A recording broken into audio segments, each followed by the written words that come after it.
આજરોજ જળ સંચય જન ભાગીદારી હેઠળ બનાસકાંઠા જિલ્લામાં રિચાર્જ કૂવા નિર્માણનો પ્રારંભ કરવામાં આવ્યો છે। આ કાર્યક્રમ દાંતીવાડા તાલુકાના ચોડુંગરી ગામ ખાતે યોજાયો હતો। બનાસકાંઠા જિલ્લામાં કુલ 50,000 જેટલા રિચાર્જ કૂવા બનાવવામાં આવશે, જેનું મહાનુભાવોના હસ્તે ખાતમુહૂર્ત કરવામાં આવ્યું હતું, જેમાં 25,000 રિચાર્જ કૂવા બનાસ ડેરી દ્વારા બનાવવામાં આવશે।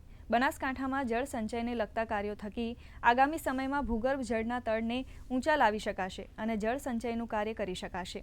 મુખ્યમંત્રીની સૂચનાથી ધારાસભ્યની ગ્રાન્ટમાંથી 100 કરોડ રૂપિયા ફાળવ્યા છે। 24,20,000 કૂવા પાણી સંગ્રહ માટે ખોદાઈ ચૂક્યા છે। પાણીના સંગ્રહ માટે 24,20,000 સ્ટ્રક્ચર બની ચૂક્યા છે।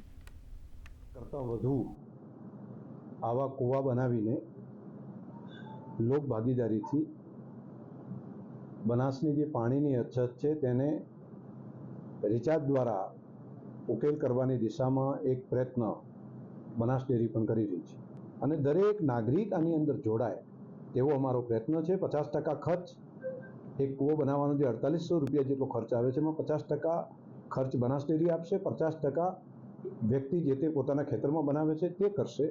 એ પ્રમાણે અત્યારે પ્રાથમિક તબક્કા ઉપર 25,000 જેટલા બનાસ ડેરી દ્વારા બનાવવા માટેનું કામ છે। સમગ્ર જિલ્લામાં બનાસકાંઠા જિલ્લા માટે ખેતલાવડીઓ, આડબંધ, ચેકડેમ આવું બધું કરી અને પાણીના સ્તર ઊંચા આવે એના માટેના પ્રયાસો હતા। આજનો જબરજસ્ત કાર્યક્રમ, મોટી સંખ્યામાં કાર્યક્રમમાં સૌ કાર્યકર્તાઓ બનાસકાંઠા વાસીઓ ઉપસ્થિત રહી અને આ કાર્યક્રમને ભવ્ય અને સુંદર બનાવ્યો।